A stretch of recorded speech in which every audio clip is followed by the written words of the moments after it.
치료를 하게 하는 것이 당연한 치료의 순서라 여긴다. 평생 약 40년 의사로서 환자의 처치를 해온 당연한 결과이기도 할 것이다. 약물이나 방사선 치료의 처방에 따라 치유된 사람도 있고 사망하거나 고통을 받고 사는 사람들도 있었을 것이다. 그렇지만 환자는 반드시 약으로 치료한다는 무서운 고정관념들이 그를 지배하고 있었던 것은 아닐까 생각을 해보았다.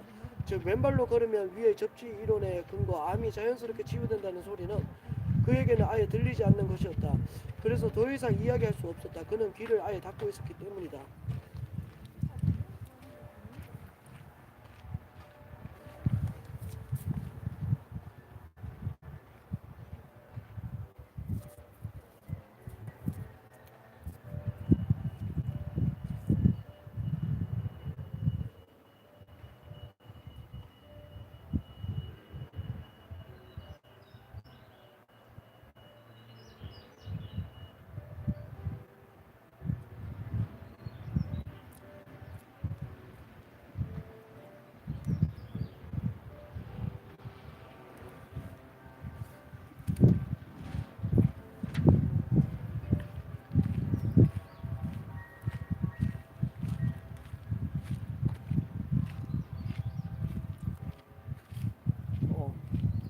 제가 지금 까치발 들기로 해서 책을 읽어요.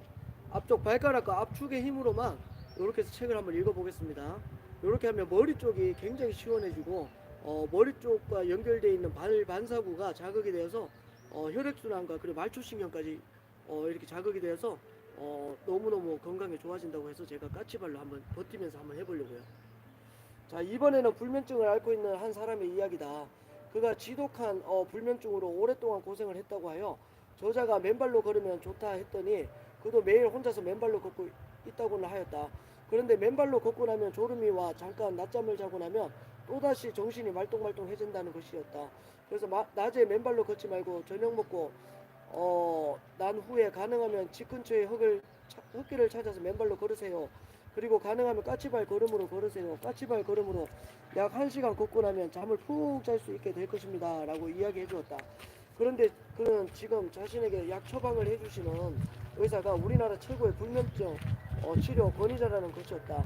그리고 그 의사로부터 2가지 약을 처방받고 있고 그 덕에 잠을 잘 수가 있다는 것이었다.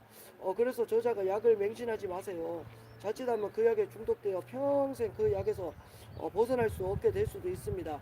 그러니 맨발로 본격적으로 걸으면서 특히 밤에 까치발 걸음을 해보세요. 그러면 약 안 먹고 잠을 편히 잘 수 있습니다. 라고 말해 주었다. 그랬더니 그는 무슨 소리를 하세요. 불면증에 대한 우리나라 최고의 권위자 선생님의 처방을 따라서 조금이라도 자겠습니다. 라고 말하였다. 병에 걸렸으면 무조건 의사의 처방을 받아 약을 먹어야 치료된다는 그러한 생각이 그의 머릿속에 확고한 고정관념으로 자리 잡은 것이다. 그리고 그 역시 다른 이야기에는 아예 길을 닫았다. 어쩌면 과거 30년간 신경과 약에 중독되어 몸과 정신이 완전히 망가졌던 저자의 또 다른 회원의 과거를 연상케 한 가슴 아픈 현장이었다.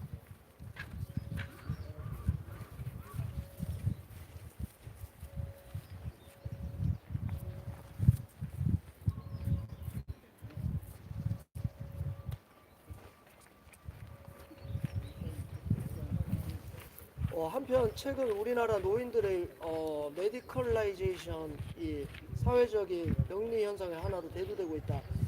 우리나라 노인들의 상당수는 몸에 조그마한 이상 증세가 나타나도 병원으로 달려가고 마치 출근하듯 병원에서 시간을 보낸다. 그리고 한의원에 가서 침 맞고 뜸 뜨고 약을 지어 먹고 하는 일들이 일상의 한 생활 패턴으로 굳어져 가고 있다. 많은 사람이 조금이라도 몸이 아프면 무조건 병원에 가서 의사의 처방을 받아야 살 수 있는 길이 열린다 이렇게 생각들을 하는 것이다. 같은 맥락에서 우리나라 보건당국도 한일간 신문에 이제 병원비 걱정을 싹 지우세요. 병원비 걱정 없는 든든한 나라라는 광고를 실은 적이 있다. 몸이 아프면 무조건 병원에 가서 치료받고 그 비용은 국가가 다 대주겠다는 광고였다. 거기에는 질병을 예방하고 치유할 수 있는 근원적인 방법을 찾기보다는 병이 들면 무조건 병원에 가서 치료를 받아야 한다라는 고정관념이 있었다. 여기서 우리는 다시 한번 확인한다. 그러한 고정관념을 깬다는 것이 얼마나 중요한 일인가를, 그리고 그 고정관념을 깨어야만 새로운 세상이 열린다는 사실을 우리는 여기저기서 확인하고 또 확인하는 것이다.